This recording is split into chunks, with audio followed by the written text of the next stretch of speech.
Hello दोस्तों, कहानियों की दुनिया में आप सभी का स्वागत है।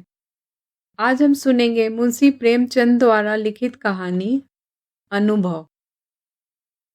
प्रियतम को 1 वर्ष की सजा हो गई और अपराध केवल इतना था कि 3 दिन पहले जेठ की तपती दोपहरी में उन्होंने राष्ट्र के कई सेवकों को शरबत पान से सत्कार किया था। मैं उस वक्त अदालत में खड़ी थी। कमरे के बाहर सारे नगर की राजनैतिक चेतना किसी बंदी पशु की भांति खरी चित्कार कर रही थी। मेरे प्राणधन हथकड़ियों से जकड़े हुए लाए गए। चारों ओर सन्नाटा छा गया।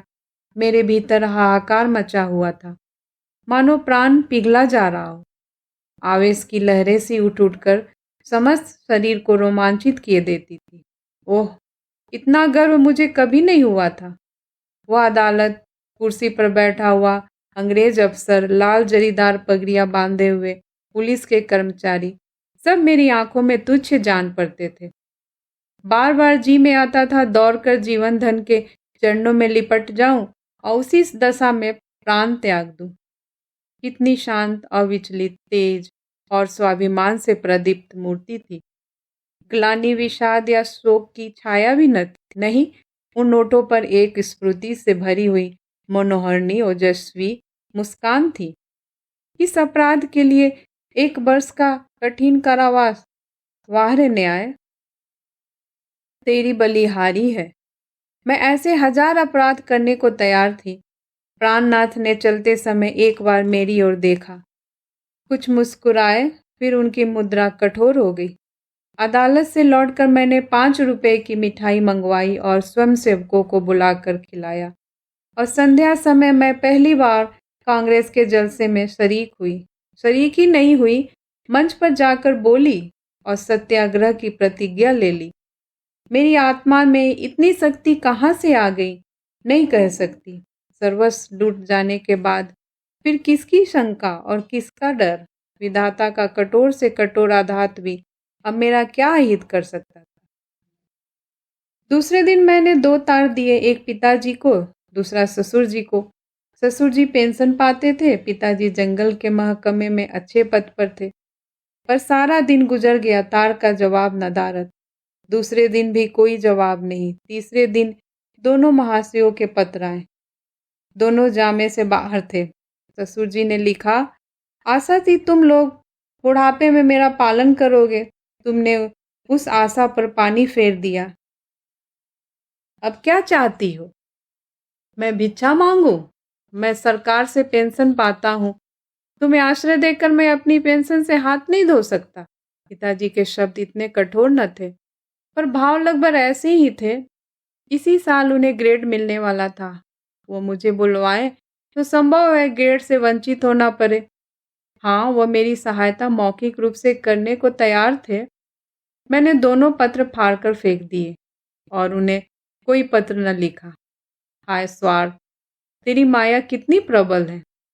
अपना ही पिता केवल स्वार्थ में बाधा पड़ने के भय से लड़की की तरफ से इतना निर्दय हो गया है।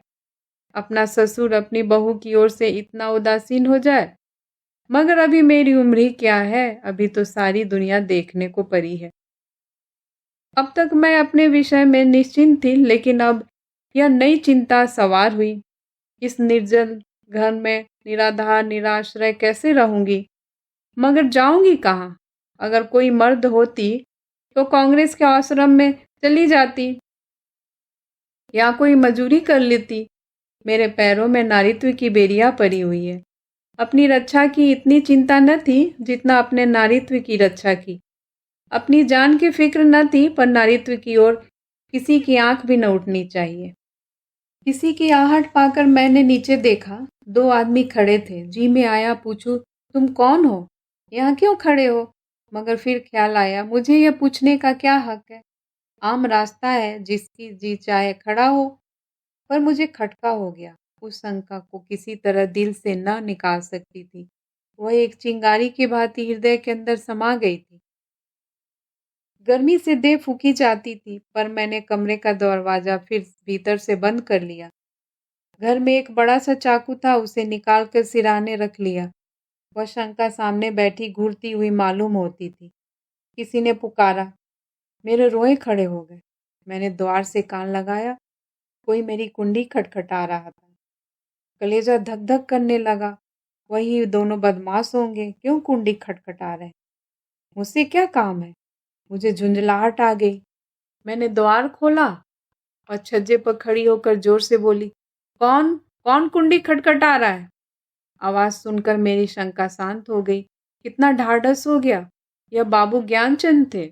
मेरे पति के मित्रों में इनसे ज्यादा सज्जन दूसरा कोई नहीं था। मैंने नीचे जाकर द्वार खोल दिया। देखा तो एक स्त्री भी थी। वह मिसेस ज्ञानचंद थी। यह मुझसे बड़ी थी। पहले पहल मेरे घर आई थी। मैंने उनके चरण स्पर्श किए। हमारे वहाँ मित्रता मर्दों तक ही रहती है, औरतों तक नहीं जाने पाती। दोनों जने ऊपर आए। ज्ञान बाबू के स्कूल में मास्टर हैं, बड़े ही उदार, विद्वान, निष्कपट। पर आज मुझे मालूम हुआ कि उनकी पथ प्रदर्शिका उनकी स्त्री है। वह दोरे बदन की प्रतिभाशाली महिला थी। चेहरे पर ऐसा रोब था मानो कोई रानी हो। सिर से पांव तक गहनों से लदी हुई। मुख सुंदर न होने पर भी आकर्षक था। शायद मैं उन्हें कहीं और देखती तो मुंह फेर लेती। गर्व की सजीव प्रतिमा थी। वो बाहर जितनी कठोर, भीतर उतनी ही दयालु। घर कोई पत्र लिखा? यह प्रश्न उन्होंने कुछ हिचकते हुए किया। मैंने कहा, हाँ लिखा था। कोई लेने आ रहा है? जी नहीं, न पिताजी अपने पास रखना चाहते हैं, न ससुर जी। तो फिर क्या? अभी तो यहीं पड़ी हूँ। तो मेरे घर क्यों नहीं चलती? अकेले तो इस घर में मैं न रहने दूंगी। खुफिया के दो आदमी इस वक्त भी डटे हुए हैं। मैं पहले ही समझ गई थी, दोनों खुफिया के ही आदमी होंगे। ज्ञान बाबू ने पत्नी की ओर देखकर मानो उसकी आज्ञा से कहा, तो मैं जाकर तांगा लाऊं? देवी जी ने इस तरह देखा मानो कह रही हो, क्या अभी तुम यहीं खड़े हो? मास्टर साहब चुपके से द्वार की ओर चले। ठहरो, देवी जी बोली, कै तांगे लाओगे? कै? मास्टर साहब घबरा गए। हाँ कै, एक तांगे पर 3 सवारियां ही बैठेंगी ना। संदूक, बिछावन, बर्तन भारे क्या मेरे सिर पर जावेंगे? तो 2 ले आऊंगा, मास्टर साहब डरते डरते बोले। एक तांगे में कितना सामान भर दोगे? तो 3 ले आऊं। अरे तो जाओ भी, जरा सी बात के लिए घंटा भर लगा दिया। मैं कुछ कहने न पाई थी कि ज्ञान बाबू चल दिए। मैंने सकुचाते हुए कहा, बहन तुम्हें मेरे जाने से कष्ट होगा? और देवी जी ने तीक्ष्ण स्वर में कहा, हाँ होगा तो अवश्य। तुम दोनों जून में 2-3 बाव भर आटे खाओगी, कमरे में एक कोने में अड्डा जमा लोगी, सिर में आने का तेल डालोगी। यह क्या थोड़ा कष्ट है? मैंने झेपते हुए कहा, आप तो बना रही हैं। देवी जी ने सहृदय भाव से मेरा कंधा पकड़कर कहा, जब तुम्हारे बाबूजी लौट आवे तो मुझे भी अपने घर मेहमान रख लेना, मेरा घाटा पूरा हो जाएगा। अब तो राजी हुई? चलो अब सामान बांधो, हाट वाट कल मंगवा लेंगे। मैंने ऐसे सहृदय, उदार, मीठी बातें करने वाली स्त्री नहीं देखी। मैं उनकी छोटी बहन होती तो भी शायद इससे अच्छी तरह न रखती। चिंता या क्रोध को तो जैसे उन्होंने जीत लिया हो। सदैव उनके मुख पर मधुर विनोद खेला करता था।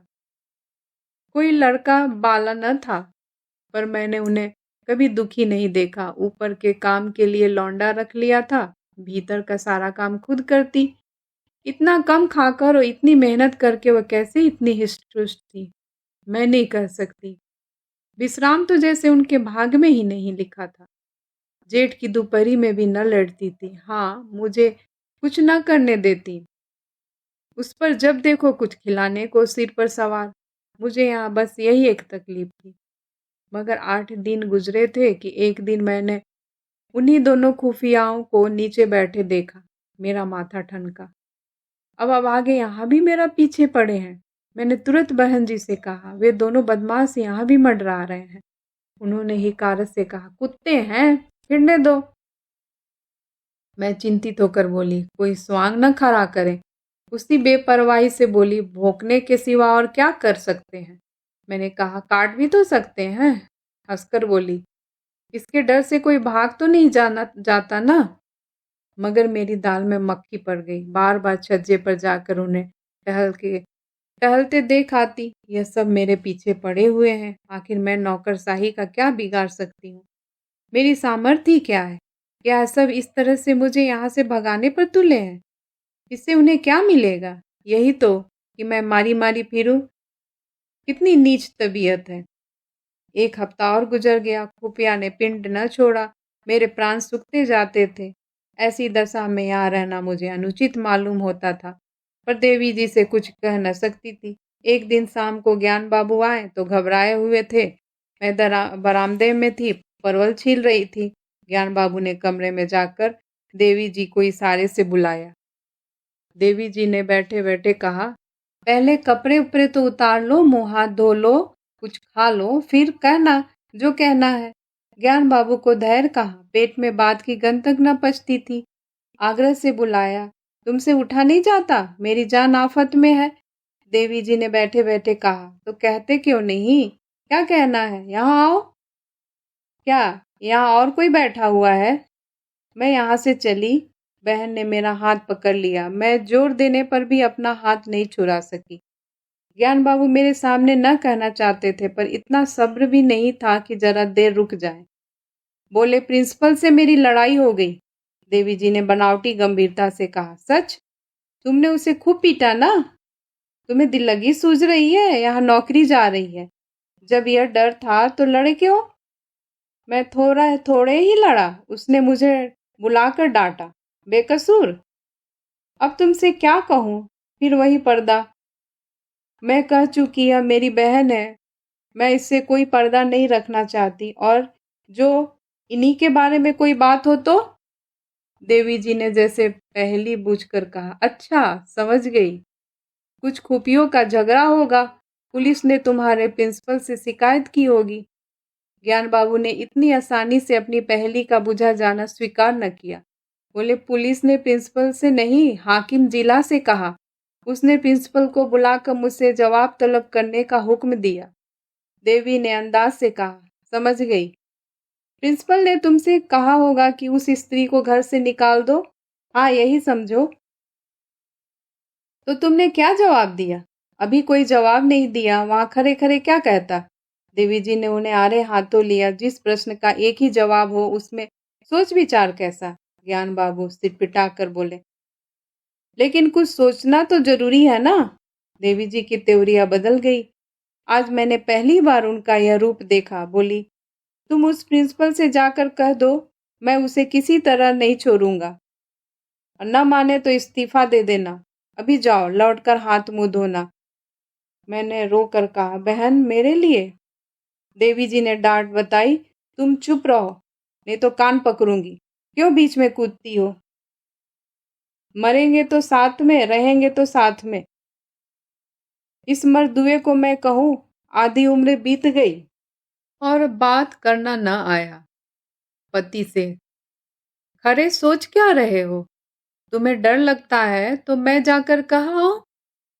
ज्ञान बाबू ने खिसिया कर कहा, तो कल कह दूंगा, इस वक्त कहाँ होगा कौन जाने। रात भर मुझे नींद नहीं आई। बाप और ससुर जिसका मुंह नहीं देखना चाहते, उसका यह आदर, राह की भिखारिन का यह सम्मान। देवी, तुम सचमुच देवी हो।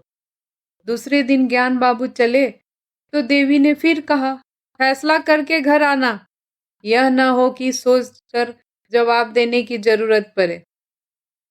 ज्ञान बाबू के चले जाने के बाद मैंने कहा, तुम मेरे साथ बड़ा अन्याय कर रही हो बहन जी।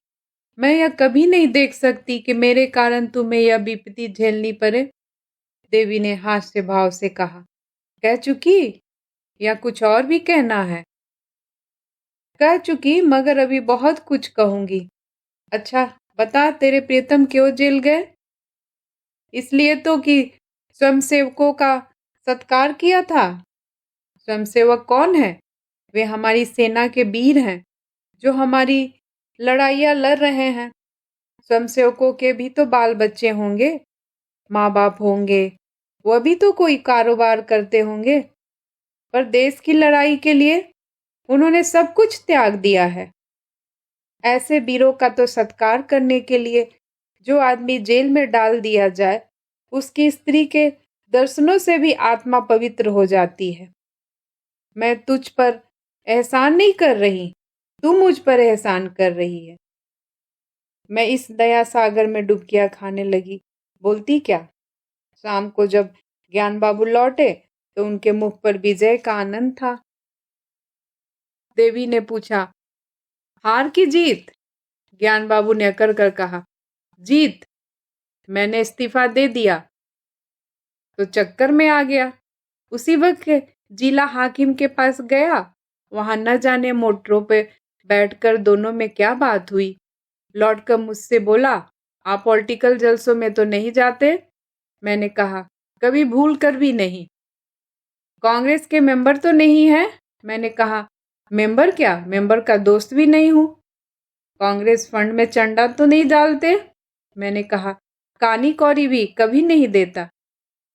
तो हमें आपसे कुछ नहीं कहना है, मैं आपका इस्तीफा वापस करता हूं। देवी जी ने मुझे गले से लगा लिया। दोस्तों, इस कहानी को सुनने के लिए आपका बहुत बहुत धन्यवाद।